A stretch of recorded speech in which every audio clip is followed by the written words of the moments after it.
Avec vous sur Sud Radio jusqu'à midi, on est ensemble pour commenter l'actualité, cet entre-deux tours, ces différents mouvements de plaques tectoniques, le soutien de Nicolas Sarkozy ce matin à Emmanuel Macron, bref, beaucoup de sujets avec Judith Weintraub. Bonjour Judith, grand reporter au Figaro Magazine, Arnaud Benedetti, professeur à la Sorbonne, rédacteur en chef de la revue Politique et Parlementaire. Votre dernier livre, Comment sont morts les politiques? Il y en a qui sont bien morts.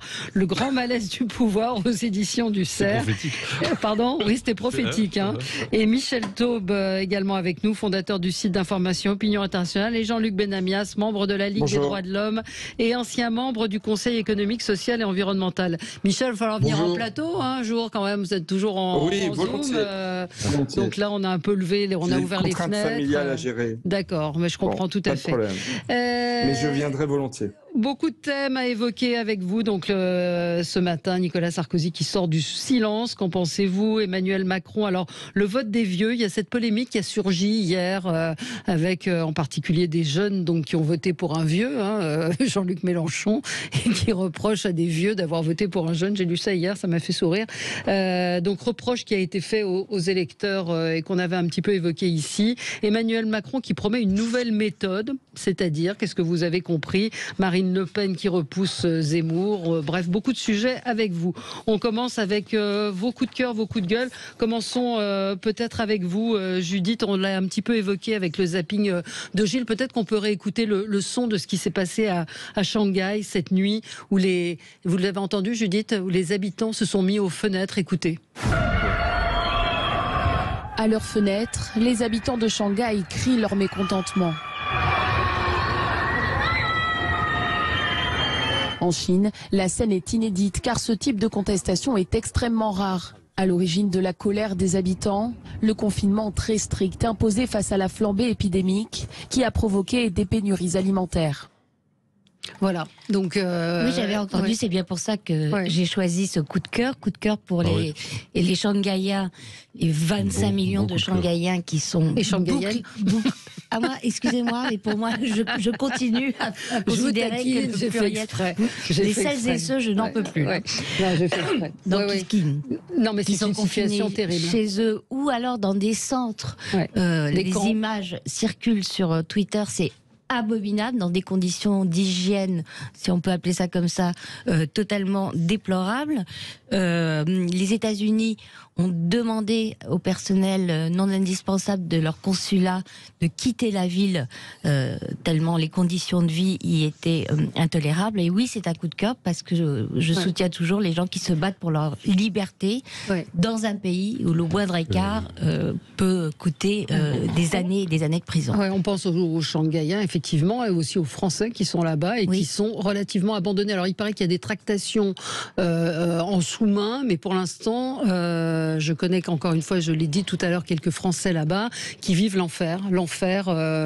Du jour au lendemain, se sont retrouvés donc confinés avec la menace d'avoir... Donc au nom d'une stratégie imbécile en plus, parce Absolument. que la stratégie zéro Covid. La stratégie du zéro Covid a prouvé qu'elle menait dans une impasse. C'est-à-dire que ça fonctionne le temps que vous bouclez tout le monde, avec des effets secondaires comme les suicides, les dépressions, le chômage, etc. etc. Mais dès que vous rouvrez, ça recommence. Donc ça ne fonctionne pas. Quelqu'un voulait faire un commentaire peut-être Arnaud? Non, mais c'est... Alors Michel.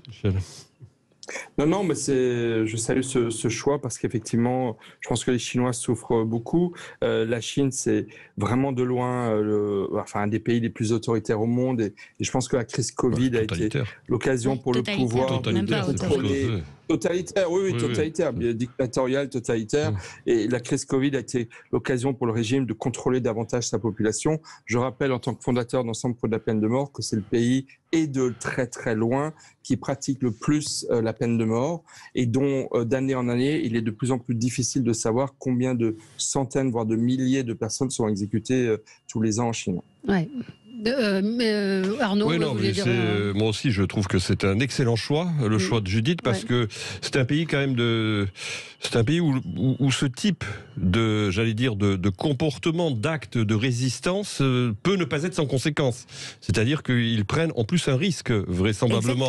Oui. Donc il faut le dire, c'est important.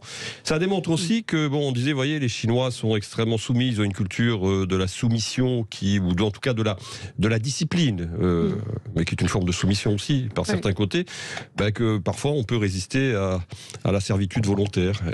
C'est une leçon, en tout cas, de liberté, qui est importante à retenir. Oui, bon, on va ça s'appelle... Oui, Jean-Luc Benamias. Ça s'appelle une dictature, hein, et c'est pas très nouveau. Ça fait quand même longtemps qu'on parle notamment des Ouïghours et de la façon dont sont traitées ces populations musulmanes en Chine, avec des actes absolument inacceptables et parfois de torture et ainsi de suite. C'est plusieurs centaines de milliers de personnes qui sont à ce niveau-là, chez les Ouïghours, mis dans des camps, voire pire. Voilà. Après, on avait déjà vu pendant toute la période Covid, déjà, dès le démarrage, la façon de traiter les populations chinoises est une façon totalement dictatoriale, je me répète. Allez, petite pause puisque c'est l'heure du journal sur Sud Radio, il est 11h. On se retrouve tout de suite après pour commenter l'actualité, puis vos coups de cœur et vos coups de gueule. À tout de suite. Les débats avec vous sur Sud Radio, ensemble pendant 1 heure pour commenter cet entre-deux tours avec vous, 0826 300 300. Dites-nous ce que vous allez faire, si vous allez voter, pour lequel des candidats vous allez voter. On en parle avec Jean-Luc Benamias, membre de la Ligue des droits de l'homme, ancien membre du Conseil économique, social et environnemental. Judith Weintraub, grand reporter au Figaro Magazine. Arnaud Benedetti, professeur à la Sorbonne, rédacteur en chef de la revue Politique et Parlementaire. Et votre dernier livre s'intitule « Comment sont morts les politiques, le grand malaise du pouvoir » aux éditions du Cerf. Et Michel Taube, fondateur du site d'information Opinion Internationale et fondateur d'Ensemble contre la peine de mort. Nicolas Sarkozy est sorti de son silence. Il soutient Emmanuel Macron. On va en parler évidemment. Le vote des seniors pour Emmanuel Macron. On va parler de cette nouvelle méthode que promet également Emmanuel Macron, et Marine Le Pen également qui repousse Éric Zemmour. Et puis les retraites sur lesquelles Emmanuel Macron est en train de reculer, voilà, de faire un petit pas de côté. Voilà. Oui, c'est selon. En arrière. Ou un pas en arrière. Ou un pas en arrière. On va en parler. On continue rapidement votre tour de table aux uns et aux autres. Jean-Luc Benamias, c'est un coup de gueule. Oh, c'est une critique, c'est pas un coup de gueule. C'est une critique sur, pendant la période électorale et puis surtout les soirées électorales, de l'analyse des sondages et de la façon dont on prend pour argent comptant les résultats potentiels. Alors pendant la campagne, on l'a vu, les choses évoluent très vite. Je ne critique pas les sondeurs par rapport à ça parce que régulièrement, notamment sur cette antenne, sur Sud Radio, avec l'IFOP, et Frédéric Gabi, à chaque fois ils disent attendez, c'est le tempo du jour, c'est pas le tempo de demain et d'après-demain. Et c'était valable pour la soirée électorale, dont on a vu au fur et à mesure de la soirée que les scores annoncés pour au moins un des candidats, je pense évidemment à Jean-Luc Mélenchon, n'étaient pas vraiment exactement les scores qui sortaient en fin de soirée électorale. Voilà, c'est juste une critique pour pousser les animateurs de soirée électorale à être moins certains du résultat final, comme si immédiatement on débattait sur des vrais chiffres. Et c'est voilà, ça changeait un peu, non pas le résultat à la fin. Ce qui changeait, c'est le ton de la soirée. Dans ces cas-là. Oui, je dis. Rappelez-moi combien de jours Mélenchon a mis en 2017 pour admettre sa défaite. À propos de réactivité. Une nuit quand même, non? Un peu plus, largement. Un peu plus. Mais c'est vrai qu'on a eu un phénomène assez étonnant, c'est que moi j'ai fait quelques plateaux et je suis rentré vers minuit, et à minuit j'ai quelques appels qui me disent mais tu regardes ce qui se passe, on me dit Mélenchon est en train, les estimations sont en train de rapprocher Mélenchon de Marine Le Pen. Et il y a eu un temps un peu de stupéfaction où on s'est dit est-ce que les courbes ne vont pas s'inverser. Bon, la réalité, c'est quand même que le nombre de voix, l'écart de voix était tel qu'il lui fallut quand même une forme de tsunami, j'allais dire, en termes d'estimation pour que les courbes se croisent. Mais enfin, bon, c'est vrai que c'est intéressant. Mais puisque... Michel Oui, mais puisque Jean-Luc parlait des sondeurs, moi je voudrais quand même dire, autant les sondages ont vu venir depuis longtemps le duel Le Pen-Macron, autant ils n'ont pas vu du tout l'ampleur du vote utile et de l'effondrement des Républicains. Voilà. Et donc, Frédéric Dabi l'a très bien expliqué hier. Hein. Oui, mais c'est important quand même de le souligner parce qu'il y a quand même tous les jours, il y avait un discours qui s'installait et je pense que c'est important d'avoir le... Mais quel discours, Michel? On l'a évoqué avec Frédéric Dabi, la tendance en tout cas en ce qui concerne l'IFOP, c'était les tendances, elles y étaient. C'est-à-dire qu'il y avait une montée de Mélenchon qui était de 0,5, 1,5 point pratiquement sur la dernière semaine. On avait un effondrement de Valérie Pécresse qui était passé à 8, de celui d'Éric Zemmour. Donc voilà, il y avait cette tendance qui était là. Donc ils ne se sont pas franchement plantés. J'ai bien pesé mes mots, Valérie, sur le fait que les sondeurs, à chaque fois, notamment Frédéric Dabi, sont d'une prudence extrême. Et ils le disent de manière extrêmement claire. C'est juste quand on anime et quand on parle de ça dans les émissions politiques qu'il faut que je demande un peu plus de prudence, c'est tout. Même si effectivement les grandes tendances étaient largement prononcées au fur et à mesure, notamment les derniers sondages du vendredi. Oui. Mais les grandes tendances y étaient. Oui, mais je n'ai pas dit le contraire. Alors, Arnaud, vous, alors peut-être non, Michel Taube, d'abord, votre coup de gueule. Alors, moi, je pense qu'on est en train de vivre l'effet des mesures un peu artificielles qui ont été prises par le gouvernement peut-être pour retenir des échéances difficiles. Il y a depuis octobre, novembre, mais ça s'accélère très fortement depuis janvier, une forte accélération des défaillances d'entreprises, des faillites et des dépôts de bilan et des faillites d'entreprises, notamment des petites entreprises. Il y en a eu plus de 10 000 en 3 mois. Apparemment, c'est un mouvement qui s'accélère. Alors, il est à la fois dû au fait que certaines aides publiques ne fonctionnent plus, ont été stoppées. C'est la sortie du quoi qu'il en coûte. Voilà, la sortie du quoi qu'il en coûte et bien entendu aussi l'effet qui va vraiment être on peut le craindre, une forme de tsunami, la combinaison à la fois de l'inflation, de l'explosion du prix des matières intermédiaires, des matières premières, ce qui pose d'énormes problèmes à de nombreux secteurs d'activité, et l'augmentation qui commence à arriver fortement des taux d'intérêt, ce qui va vraiment poser d'énormes problèmes de gestion pour de très nombreuses entreprises.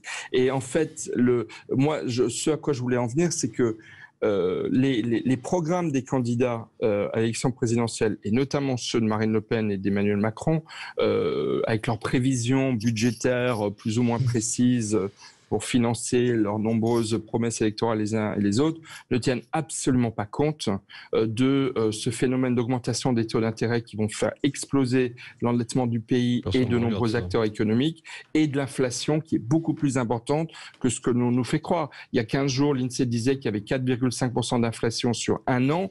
En fait, on rigole, quoi. C'est 4,5 à 10% d'inflation sur un mois pour beaucoup d'acteurs économiques. Donc là, on est au début d'un processus qui risque d'être très lourd, et quel que soit le nom du prochain président de la République, ce sera le principal dossier à gérer, à mon avis, dans l'urgence. La CPME, la semaine dernière, a fait paraître une enquête dans laquelle elle expliquait qu'une entreprise sur 4, aujourd'hui, petite, moyenne, envisage de mettre la clé sous la porte.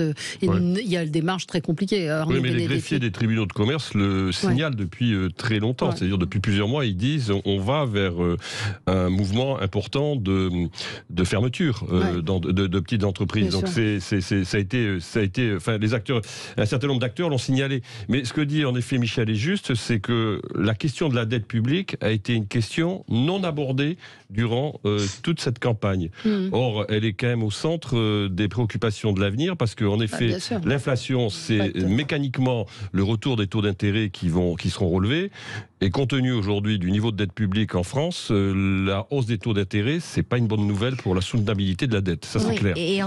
Et on peut en plus souligner que les programmes des deux finalistes, que ce soit Emmanuel Macron ou Marine Le Pen, sont absolument irréalistes du point de vue budgétaire. Les deux. C'est ce que je voulais dire. Marine Le Pen, ça a toujours été non financé, pas mieux que pour l'autre. Et Emmanuel Macron dont la seule mesure était le report de l'âge de la retraite, la réforme des retraites, viennent y renoncer. Ouais. Votre coup de gueule, Arnaud Benedetti? Moi, c'est un constat qui est critique. C'est les déclarations du ministre des Affaires étrangères du Luxembourg, dont j'ai découvert le nom par la même occasion, qui finalement interviennent dans le débat électoral français. C'est-à-dire qu'il dit il faut tout faire globalement pour éviter l'élection de Marine Le Pen. Alors moi, très franchement, je veux dire, je n'ai pas à me prononcer sur ce qu'il faut faire, mais je trouve toujours extrêmement surprenant et choquant que l'étranger vienne donner des consignes de vote implicites à une nation qui est souveraine, qui est démocratique. Et il y a un principe de base en démocratie, que c'est le peuple s'autodétermine. C'est tout. Ça s'appelle l'autodétermination du peuple. Donc le peuple va s'autodéterminer lors du second tour de l'élection présidentielle, et je trouve que ces consignes de vote ces consignes qui n'en sont pas, mais qui relèvent finalement de consignes de vote, de fait quand même d'une certaine manière, ne sont pas tolérables. Et d'ailleurs je m'étonne même que le Rassemblement national n'ait pas réagi en l'occurrence, parce que franchement là il y a pour le coup motif à réaction. De la même manière que je trouverais choquant que l'on intervienne dans un débat, nous Français, dans un pays démocratique, ou aux États-Unis ou ailleurs. D'ailleurs je trouve très choquant que le ministre des Affaires étrangères du Luxembourg, qui en plus, je veux dire, sur le plan fiscal, on pourrait beaucoup parler du Luxembourg, en l'occurrence. Il y a beaucoup de choses à dire du Luxembourg. Voilà, donc voilà, c'est tout. Je crois que vous en aviez parlé, Michel, la semaine dernière? Oui, alors absolument. Moi qui a noté, est-ce qu'on lit les professions de foi? Parce que Anne Hidalgo, dans sa profession de foi de premier tour, a mis en avant le soutien d'Antonio Costa, le Premier ministre portugais. Et c'est la même chose. Oui, c'est pas la même chose. Il la soutient. C'est un appel c'est exactement la même chose. C'est un appel pour en plus la communauté portugaise de France qui est quand même très très importante. C'est le premier contingent de Français d'origine étrangère, ce sont des Portugais. Donc le Premier ministre portugais a soutenu Anne Hidalgo et elle l'a mis dans sa profession de foi. Mais là où je suis d'accord avec Arnaud Benedetti, c'est que tout simplement ça peut avoir un effet contre-productif. C'est-à-dire on n'a pas à avoir des leçons d'autres. C'est passé sous les radars. Peut-être que Vladimir Poutine va appeler à voter Marine Le Pen, ou peut-être que le chancelier allemand va soutenir Emmanuel Macron. C'est vrai que c'est toujours étonnant de voir l'intrusion. Rappelez-vous la présidentielle américaine, mais Arnaud l'a dit, il critique ça aussi quand ça vient de dirigeants français. Le nombre de politiques français qui ont défilé pour nous expliquer que Trump c'était le camp du mal et qu'il fallait absolument qu'il soit battu parce que Joe Biden ça allait être formidable. On voit le résultat. C'est surtout choquant quand c'est un officiel.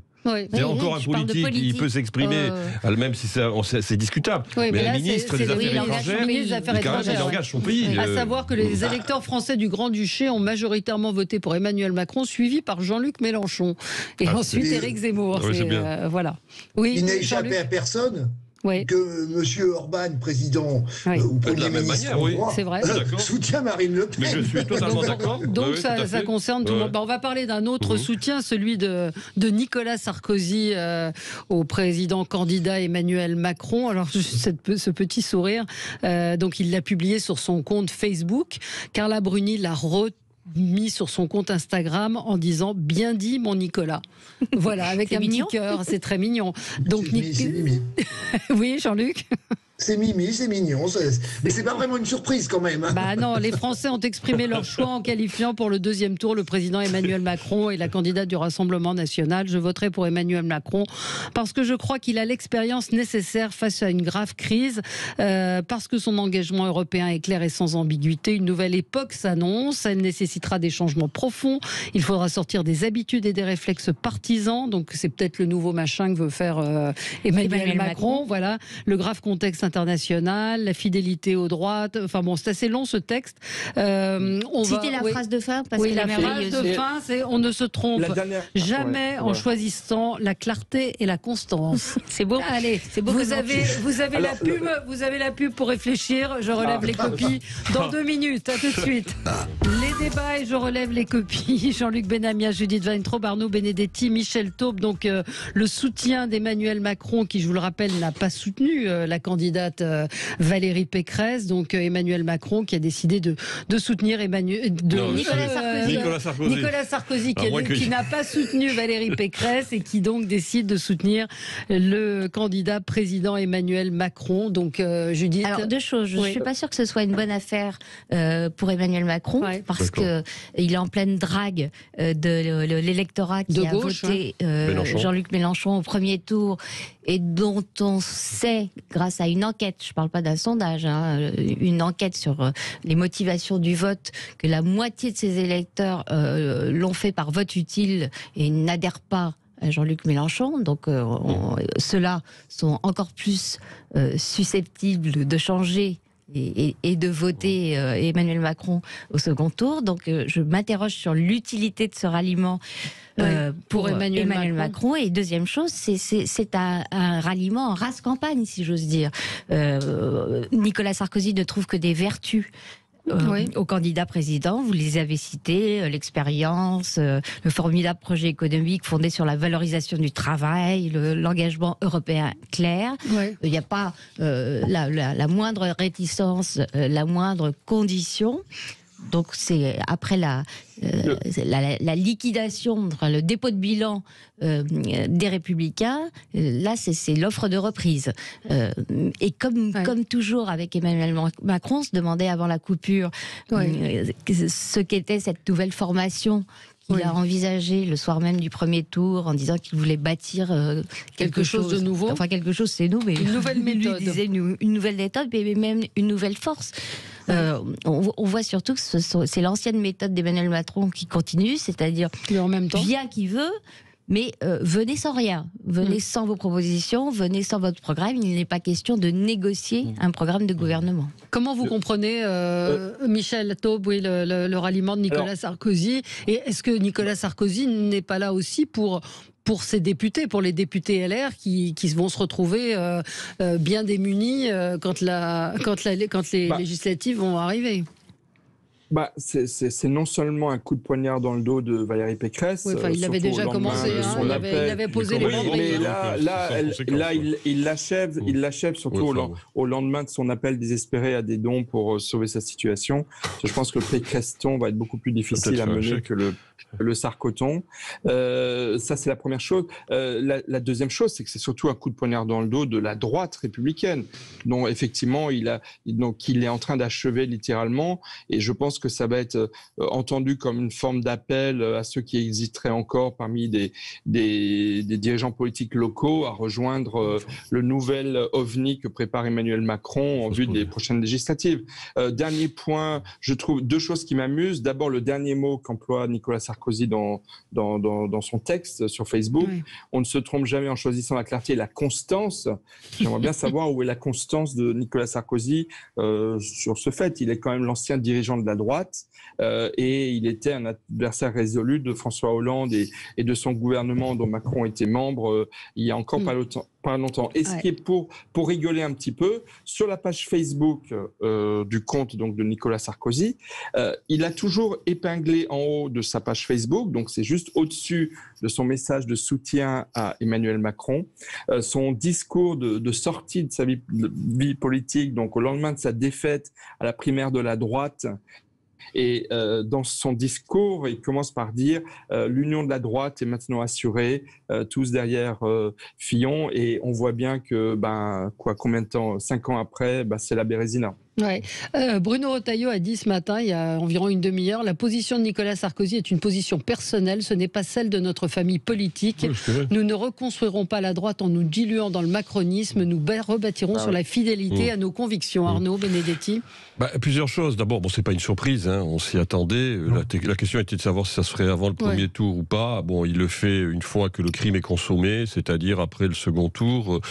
Il faut reconnaître que comparativement, que François Hollande, au moins, François Hollande a été, disons, d'une correction absolue avec sa famille politique. Il a soutenu, dans des conditions quand même pour le moins difficiles et encore plus désastreuses, la candidate du Parti Socialiste, Anne Hidalgo. Donc là, pour une fois, il faut porter crédit. Ce comportement à François Hollande, c'est suffisamment rare pour le dire, mais il faut le dire de temps à autre. Ensuite, l'autre aspect, moi je crois que si vous voulez, il faut s'interroger quel impact ça peut avoir finalement dans le mouvement des voix. Moi je crois que ça ne peut que susciter l'idée, qui est quand même très précise, présente dans les perceptions de larges segments de l'opinion qu'il existe un système qui s'auto-perpétue, s'auto-protège et vise à se reproduire quoi qu'il arrive. Donc je ne suis pas sûr que ça soit un instrument, comme essaye de le laisser entendre Nicolas Sarkozy, de clarification, mais c'est plutôt un instrument de confusion, comme s'il existait en fait l'idée qu'il y avait un parti unique dans ce pays, qui était habilité à tout jamais à détenir et à exercer le pouvoir, et que toute autre forme finalement d'exercice du pouvoir était impossible. Ouais. C'est un vrai problème. Je pense que la réalité, c'est qu'il y a le sentiment qui risque de s'imposer à terme, quoi qu'il arrive, et imaginons que Emmanuel Macron soit élu, ce qui est quand même l'hypothèse la plus probable à ce stade, quand on regarde en tout cas les sondages, même si je sais qu'il faut être très prudent avec les sondages, j'ai entendu ce qui avait été dit, quand même l'idée qu'on rentre dans une sorte d'impasse démocratique.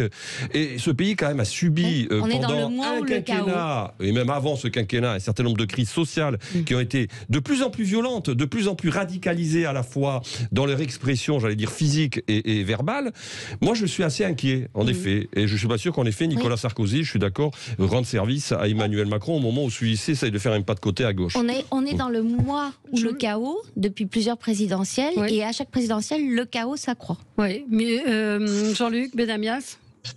Moi, je pense que, je l'ai déjà dit sur cette antenne, que la Ve République est en grande fatigue et que ça se voit chaque élection après chaque élection. Le taux de participation, même s'il était un peu plus important qu'attendu au niveau présidentiel, la façon dont les Françaises et les Français analysent, font leur vote et votent, tout ça montre que cette présidentialisation complète, enfin ce qu'on peut appeler une monarchie républicaine, est arrivée au bout. Et à ce niveau-là, moi je pense que pour autant, la droite française ne va pas disparaître. Je pense à la droite démocratique et républicaine, elle ne va pas disparaître. La gauche républicaine et démocratique ne va pas disparaître. Que nous sommes dans des éléments de tendance aujourd'hui où les choses sont en train de se recomposer. Même si la décomposition politique générale, République en marche comprise, n'est pas terminée, loin de là. Et je ne crois pas du tout à la disparition de ces grands courants dont je viens de parler. Je crois, par contre, à la disparition des formations telles qu'elles se dénomment aujourd'hui.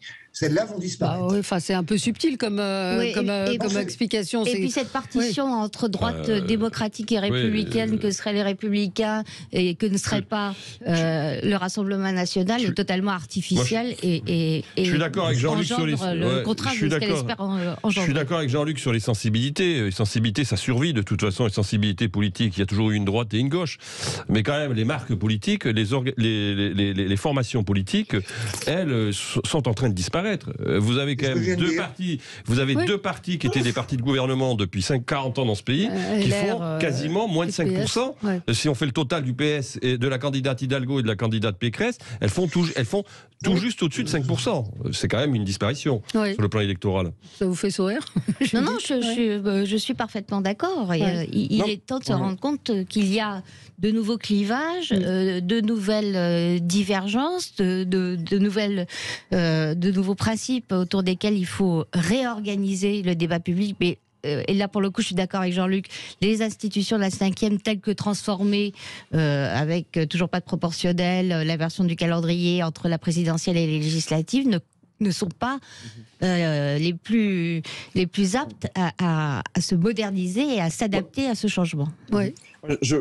Pour ma part, je pense que le centre de gravité de la droite s'est définitivement déplacé du côté droite, donc du côté nationaliste, et que vu les écarts de voix au premier tour de l'élection présidentielle, ils sont tellement importants que effectivement la droite dite républicaine, ancienne, LR en l'occurrence, je parle même pas des satellites qu'il y a autour, vont devenir complètement marginaux. Ils vont survivre comme club d'élus locaux. Enfin, par exemple, le parti radical de gauche et valoisien existe toujours 100 ans après ou plus de 100 ans après avoir rayonné dans notre pays. Donc, dans un siècle, on aura peut-être encore LR, mais ce sera un club d'élus locaux dans certaines régions où ils sont assez forts. On verra, mais au niveau national, ça va être extrêmement difficile. Et je pense que Reconquête et le Rassemblement national ont là une opportunité historique de prendre la main en fait sur les électorats de droite. Allez, on marque une pause. Oui, allez-y rapidement. Rapidement. Et je ne crois pas une seconde à l'organisation unique qui existerait autour d'Emmanuel Macron. C'est-à-dire c'est-à-dire que l'appel qu'il vient de faire à se réunir et à se regrouper, pour moi, vu les divisions qui existent, de sensibilités diverses de ceux qui soutiennent Emmanuel Macron, ne se réuniront pas tous ensemble pour faire une formation commune. Allez, petite pause, on en discute tout de suite après. On est avec vous sur Sud Radio jusqu'à midi. Les débats avec vous sur Sud Radio jusqu'à midi. Nous commentons cet entre-deux-tours. Donc Nicolas Sarkozy a annoncé son soutien à Emmanuel Macron. Ça va être compliqué là pour Emmanuel Macron. On voit qu'il recule sur l'âge de la retraite. Il va draguer les électeurs de Jean-Luc Mélenchon. C'est une stratégie un petit peu risquée. On sait qu'il y a 69% des musulmans qui ont voté pour Jean-Luc Mélenchon, ils n'iront certainement pas voter pour Emmanuel Macron. Oui, à moins qu'il fasse aussi une marche arrière sur le terrain de la lutte contre le séparatisme, ce qui malheureusement n'est pas exclu aujourd'hui. On a entendu Zineb El Razoui, qui, je vous laisse commenter. Je vous en prie. Non, allez-y, qui était ce matin l'invité de Sonia Mabrouk et qui a pour le moins un discours étonnant. Et qui est un soutien d'Emmanuel Macron. Zineb El Razoui, qu'on connaît pour sa lutte courageuse contre l'islamisme, qui lui vaut des menaces de mort régulièrement, avec des gens qu'elle arrive à faire condamner de temps en temps, heureusement. Bon, une fois salué son courage, je m'étonne que, comme Aurélien Taché, membre de La République En Marche, qui comparait le voile islamique au serre-tête des jeunes filles catholiques, elle est comparée ce matin, le voile dans la rue, à un fichu qu'on mettrait pour protéger son brushing en cas de pluie. Son argument, c'est ça, c'est comment juridiquement on fait pour distinguer le voile. Là aussi, c'est un petit pas de côté par rapport à ses positions. Un grand pas de côté, oui. Très étonnant. Mais donc, Emmanuel Macron et Marine Le Pen sont donc en campagne tous les deux. Elle va être sur le pouvoir d'achat, visiblement, continuer de tracer son sillon, peut-être. Oui, alors Michel. Alors moi puisqu'on parlait de l'islam radical. Et du vote musulman. Enfin, en tout cas, apparemment, il y a eu un vote musulman. Si autant de concitoyens de confession musulmane, d'après, donc j'imagine certaines études, ont voté Mélenchon. Moi, je m'étonne quand même, et c'est un véritable regret que Marine Le Pen, encore moins Emmanuel Macron évidemment, n'ait fait de la question de l'identité et plus encore la question de la sécurité de nos concitoyens, des violences urbaines, du manque de respect de l'autorité, des policiers, des ambulanciers, etc., n'en ait pas fait un thème de campagne majeur. Et je trouve que je comprends la raison. C'est une raison tactique. Ça rentre dans sa stratégie de dédiabolisation et de recentrement. Mais la réalité, c'est que ce grand rendez-vous des Français avec leur avenir politique n'aura pas permis de faire des propositions. Je veux dire, le programme d'Emmanuel Macron, il est tellement faible sur ces questions de laïcité, de lutte contre l'islam radical, puisqu'il se réduit exclusivement à la continuation de l'application des mesures annoncées au Mureau il y a maintenant 1 an et demi, et il n'apporte aucune nouveauté, aucune proposition nouvelle, comme si de rien n'était, comme s'il n'y avait pas de problème d'islamisation. J'avais proposé parmi les coups de gueule que je voulais tirer, et ça concerne la France. Il faut savoir que la moitié, imaginez bien, la moitié, c'est les Nations Unies qui viennent de sortir un rapport, la moitié des grossesses dans le monde sont aujourd'hui des grossesses non planifiées, non désirées. Et dans l'analyse de l'étude des Nations Unies, les raisons sont religieuses. Et on constate notamment en Europe une augmentation de ces naissances non planifiées, non désirées, parce qu'elles sont le résultat de violences conjugales et de prédications et d'ordres religieux qui sont donnés par des maris. Et c'est gravissime. légitime et ça augmente notamment en France avec les interdictions pour des femmes de recourir à des moyens de contraception. Là, vous êtes sur j'en parle. C'est un autre sujet. Non, c'est pas un autre sujet. C'est que les politiques ont refusé, ont mis la tête sous le tapis de traiter ces questions-là au cœur de l'élection présidentielle, et c'est bien dommage, et on va le payer très cher dans les mois. Oui, d'accord. Enfin, ça a quand même été très présent dans le débat présidentiel, notamment c'était porté par Éric Zemmour, clairement, qui en a fait d'ailleurs son cheval de bataille durant toute sa campagne et quasiment jusqu'au bout. Pour Marine Le Pen, il faut se souvenir qu'en 2017, pareil, lors de sa campagne de 2017, elle avait privilégié plutôt les questions économiques et sociales, ce qui d'ailleurs lui a été reproché en partie par les partisans d'Éric Zemmour. Donc elle a fait en effet un pas de côté, mais j'allais dire que dans sa stratégie, elle n'a pas besoin d'en parler, pour une raison qui est très simple, c'est que tout le monde sait très bien que le Rassemblement national sur cette question-là, à tort ou à raison, a une antériorité. Je veux dire clairement, ça fait maintenant près de 30 ans que le Rassemblement national fait de la question identitaire l'un des enjeux majeurs de son programme politique. Donc je pense qu'elle n'a pas mis cela en avant parce que tout simplement pour elle c'est une évidence en l'occurrence. Après sur la question qui est la question je crois des retraites, c'est ça que vous posiez la question des retraites, on voit bien que Emmanuel Macron là aujourd'hui il a compris que il a compris que la question sociale était devenue une question majeure dans la vie politique française et qu'à 15 jours du second tour de l'élection présidentielle, il lance un clin d'œil à l'électorat de Jean-Luc Mélenchon, ça c'est clair, on l'aura compris, ou même pourquoi pas à l'électorat communiste, afin de pouvoir s'assurer des reports de voix qui lui seront quand même nécessaires pour l'emporter au second tour. La difficulté, c'est que quand même à un moment donné, être à la fois réformiste, c'est-à-dire donner des coups d'œil à droite pour quand même avoir l'électorat conservateur qui a quand même voté majoritairement pour lui et l'électorat mélenchoniste, c'est même plus du en même temps. On est vraiment dans le grand écart, mais dans le grand écart permanent.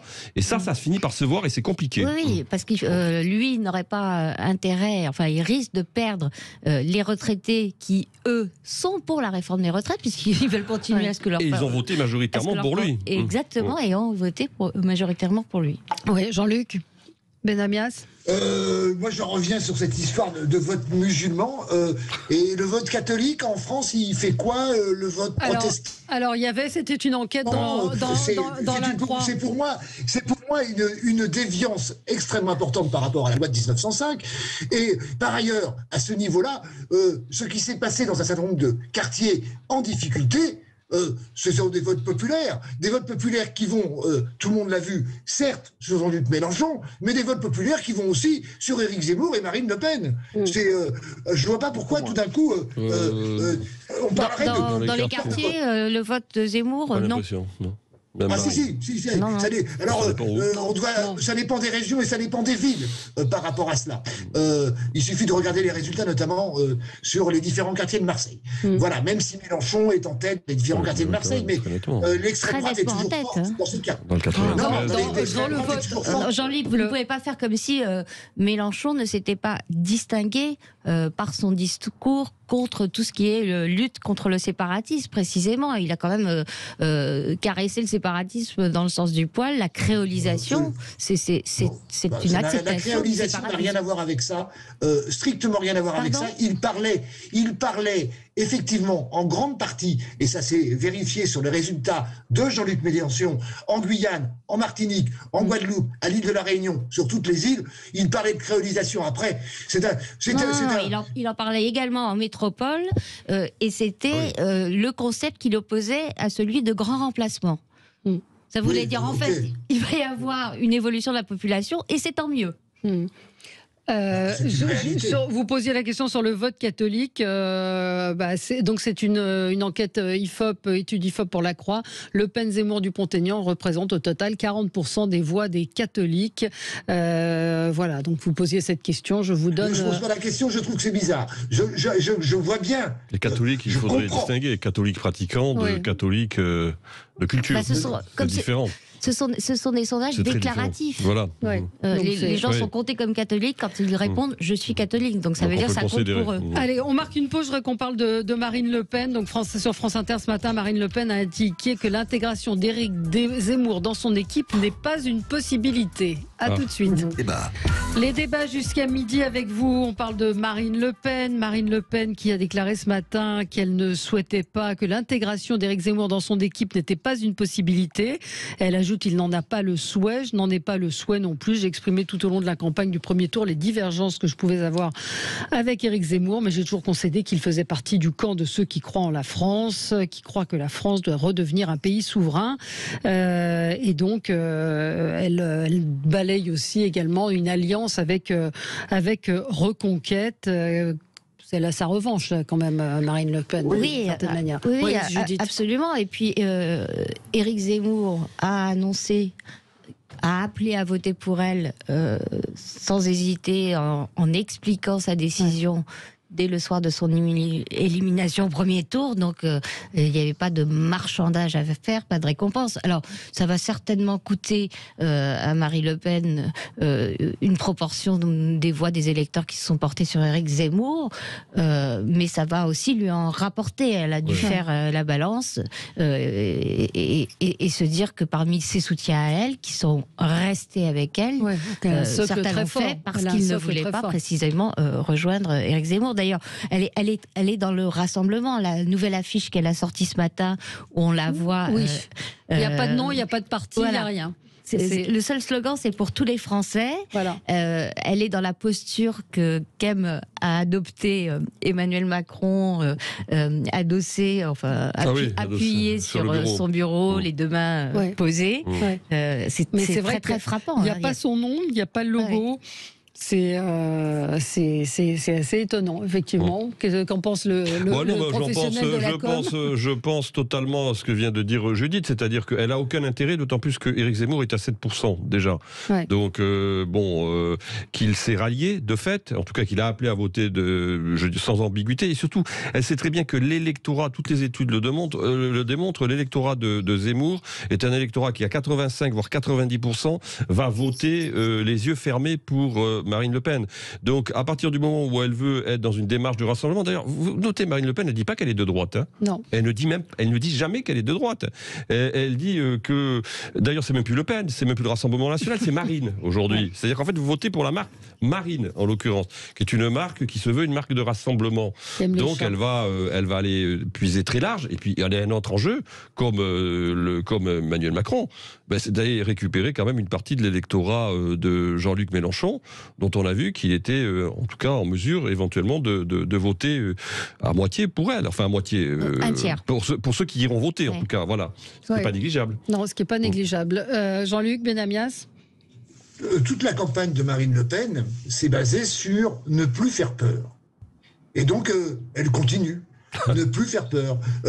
Si elle avait fait un accord direct avec Éric Zemmour, ça faisait peur. Donc elle continue.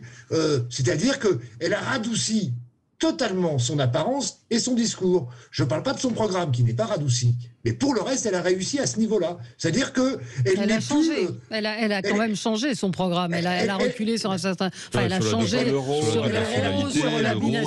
la binationalité. Même sur les signes ostentatoires religieux dans l'espace public. Elle a beaucoup appris de ses différentes campagnes présidentielles. C'est-à-dire quand on en fait 2 et puis 3, et on l'a vu notamment aussi avec Jean-Luc Mélenchon, quelques erreurs qui ont été faites dans d'autres campagnes, il semblerait qu'elle ait évité de les faire. Oui, Michel ?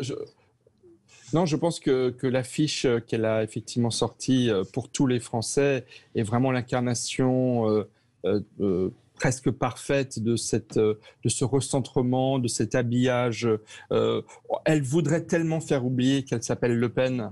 Et je pense que Emmanuel Macron aura un beau jeu de le lui rappeler dans les 15 jours ou les 12 jours qui... Mais Michel, la diabolisation, ça ne marche pas. C'est pas un argument. Le fait de s'appeler Le Pen, je veux dire, ça ne doit pas être un argument. C'est totalement irrationnel. C'est considéré qu'elle est la fille de son père et que parce qu'elle est la fille de son père, elle est coupable. C'est pas normal, ça. Qu'on juge ses programmes, je suis d'accord.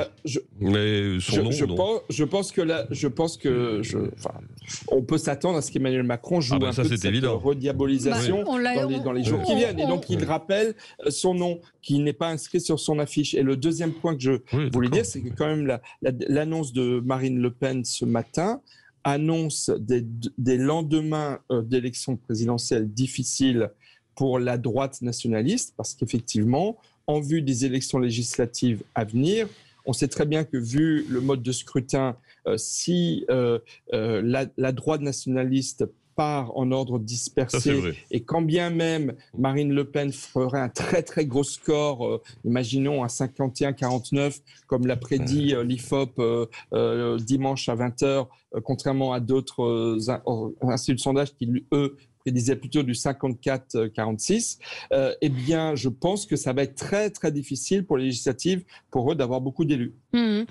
Oui, je vois tweet de quelqu'un qui dit « J'entends Marine Le Pen ce matin, force est de constater qu'elle a travaillé ses dossiers et sa posture bien plus calme et posée. Elle sera une adversaire redoutable et il serait bon que face à elle, l'équipe LREM montre un peu plus d'humilité. » On l'a évoqué un petit peu hier suite aux déclarations d'Éric Dupond-Moretti qui a évoqué les bruits de bottes et le nazisme il a toujours rien compris. Non, mais voilà. Il s'est pris la tôle du siècle au régional pour avoir utilisé ce genre d'argument. Bah oui, mais il continue. Il n'a toujours pas compris. Donc, quelle stratégie peut évoquer, emprunter Emmanuel Macron face à Marine Le Pen? À mon avis, la modestie, éviter de surdramatiser la situation, ce qui, à mon avis, serait plus sain sur le plan du comportement des mœurs démocratiques. En effet, les propos de Dupond-Moretti me paraissent totalement décalés. Faire croire qu'aujourd'hui, le fascisme ou que le nazisme est aux portes du pouvoir, je crois qu'il y a plus beaucoup de gens qui y croient, y compris à gauche, en l'occurrence. Alors après, on peut attaquer évidemment Marine Le Pen sur ses propositions économiques, et on doit le faire, vraisemblablement, ça me paraît évident. Mais qu'on ait un débat rationnel, qu'on essaye d'être rationnel un peu parfois dans le débat politique, plutôt que de toujours essayer de réactiver des affects qui ne correspondent pas à la réalité historique de la situation. Je suis désolé, mais ce que fait M. Dupond-Moretti, qui est quelqu'un d'intelligent, qui est quelqu'un de cultivé, il relève de la pure démagogie. Et en plus, je pense que c'est de la très mauvaise communication politique. Mais enfin, bon, après, libre à lui de pratiquer ce genre de la démagogie, en général, ça marche. Mais là, ça marche pas. Donc, c'est même pas de la démagogie.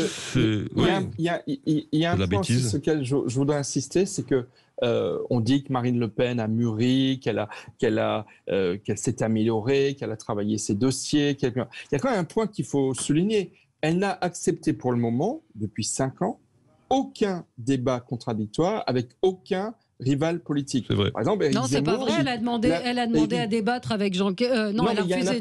Il y en a pas eu. Non, il n'y en a pas eu. Elle a fait un coup de gueule. C'est vrai.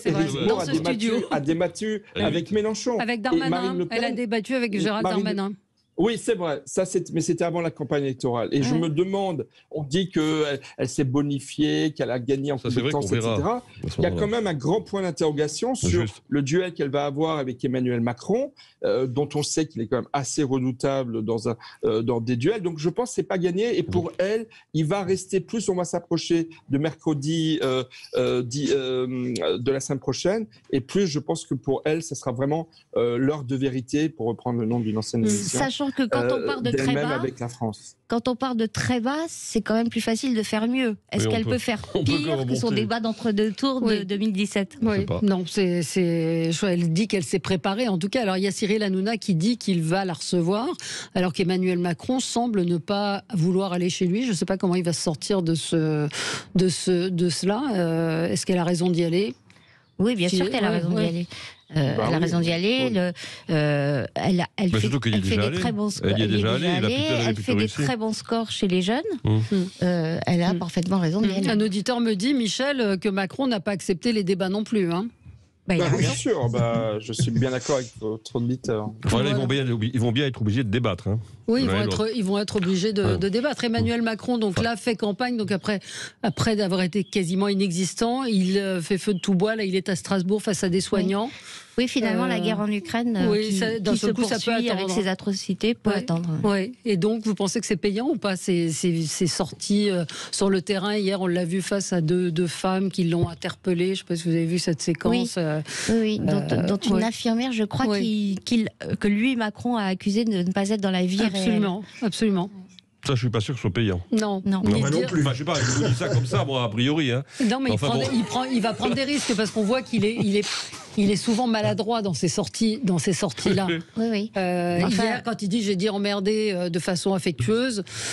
C'est vachement crédible. C'était peut-être pas la meilleure réponse. Il aurait pu dire c'est sorti du contexte. Quand on regarde, mais là il doit convaincre des gens qui ne sont pas ses groupies. Quand on regarde dans les enquêtes et non pas dans les sondages, hein, dans les enquêtes d'opinion, les traits de caractère qui sont reprochés à Emmanuel Macron, qui sont la déconnexion, l'arrogance, la morgue, comment on combat cette impression, justement, en allant au contact, même si ça ne se passe pas toujours bien. Donc oui, il a raison d'aller sur le terrain. Et puis, il est plutôt bon quand il va sur le terrain. Je pense qu'il y a vraiment deux Macron. Il y a le Macron jupitérien, méprisant et hautain. Et à certains moments, il y a celui qui va sur le terrain. Je me souviens quand même du salon de l'agriculture, où il avait passé 13 heures avec les agriculteurs, il avait battu tous les records de selfies, etc. Et ça avait été plutôt bien perçu dans le monde agricole. Donc je pense qu'il n'a pas le choix. Il faut qu'il aille sur le terrain, il faut qu'il aille au-devant des Français. Je pense qu'il va jouer de sa séduction maximum. Après... Ah bah non, ça c'est certain. Mais de même chez les jeunes, chez les jeunes qu'il a essayé de draguer avec, notamment sur les réseaux sociaux et sur TikTok et autres réseaux sociaux, ça ne lui a guère servi en termes de vote. Ça c'est autre chose. Il y a une auditrice qui nous relance sur le débat que je voulais aussi aborder. 41% des vieux ont voté Macron. Ça c'est un des arguments, en particulier de la France insoumise, de dire, et c'est ce que disait Alexis Poulain hier et Régis de Castelnau. Ces vieux qui ne pensent qu'à eux et qui ne pensent pas aux jeunes. Vous en pensez quoi? Est-ce que c'est un argument? C'est vrai qu'il séduit les plus de 60 ans. Il a siphonné l'électorat des Républicains de François Fillon en particulier. Il en a pris une bonne partie. Macron les a beaucoup protégés pendant la crise sanitaire. Alors, ça démontre qu'il n'est pas le candidat du mouvement, en tout cas sociologique, qu'il veut être. Il est le candidat de la conservation. À partir du moment où c'est un électorat qui est quand même plus âgé, qui vote pour lui, et ça c'est une réalité électorale qui est objectivée, ça veut dire qu'en effet, il séduit cet électorat parce qu'il apparaît comme quelqu'un qui leur donne plus de sécurité. C'est ça que ça veut dire. Oui, on peut dire aussi que réactiver ou essayer d'activer ce clivage générationnel à un moment où précisément la France souffre de multifractures, n'est pas très sain pour le pays en termes de climat social. Et d'ailleurs, on a vu les violences à Rennes, les violences auxquelles se sont livrés des gens qui se proclament antifa par refus du résultat du vote démocratique, qui en disent long sur ce qui attend l'élu du 24 avril, quel qu'il soit. Ça, c'est sûr. Juste quelques chiffres. Emmanuel Macron est en tête chez les 65 ans et plus. 37,5% d'entre eux ont voté pour Emmanuel Macron. Marine Le Pen, 18%. Et Jean-Luc Mélenchon, il ne fait pas un gros score chez les plus de 65 ans, c'est-à-dire 11,3%. Ce qui n'est vraiment pas beaucoup. Enfin, ce qui est intéressant, ça veut dire que les actifs n'ont pas voté Macron. Enfin, ils ont voté. Majoritairement, ils ont voté pour d'autres candidats, notamment Marine Le Pen et Jean-Luc Mélenchon. Absolument. Ça, c'est important quand même. Vous pensez qu'il y a un... Oui, alors je ne sais pas qui voulait parler, c'est... Si vous mettez ça en parallèle, Jean-Luc, avec le taux de votants par âge, ça donne le résultat dont on est en train de parler, d'un vote plus âgé pour Emmanuel Macron. Parce que même si plus de jeunes que prévu ont été votés, le pourcentage est nettement inférieur aux plus de 40 ans ou aux plus de 50 ans. Bien sûr, 12% d'abstention chez les 60-69 ans, 23% chez les 70 ans, 46% chez les 25-34 et 42%. Exactement. Donc évidemment que les personnes, les seniors, on va dire, sont allés voter, contrairement aux plus jeunes. Oui, mais ça, on le savait déjà. Oui, ça, on le savait. Oui, mais ça s'est vérifié. qu'ils allaient voter. Oui, non, mais c'est... Mais ça veut dire qu'il n'a pas réussi, en tout cas, à restaurer le lien citoyen, puisque quand même, je rappelle que Macron, c'était l'homme qui devait rétablir la confiance dans la République. S'il y a des gens, et notamment les plus jeunes, qui ne vont pas voter, ça veut dire que d'une certaine manière, il y a un échec dans la façon dont il a pratiqué le pouvoir pendant 5 ans. Un échec qu'il a reconnu. C'était pas un faux mea culpa, il avait reconnu cet échec. Dire à Josette, notre auditrice, honteux d'entendre là, les retraités dont je fais partie n'a pas voté Macron, c'est un pourcentage. On n'a pas dit que tous les retraités avaient voté Macron. Évidemment, je vois d'autres auditeurs. Et donc Josette n'a pas voté Macron. Non, et d'autres n'ont pas voté Macron. C'est un pourcentage, c'est 37%. Je n'ai pas voté Macron, par exemple. Et alors, vous avez voté pour qui? Mais tu es jeune, tu es jeune. Et alors, Jean-Luc, tu es jeune. Et alors, vous avez voté pour qui? Jean-Luc. Ça s'entend mes déclarations sur Sud Radio régulièrement. Voilà, bon, on le sait. Merci à vous, en tout cas, merci à tous les quatre et très bonne journée sur Sud Radio. On se retrouve demain pour d'autres débats.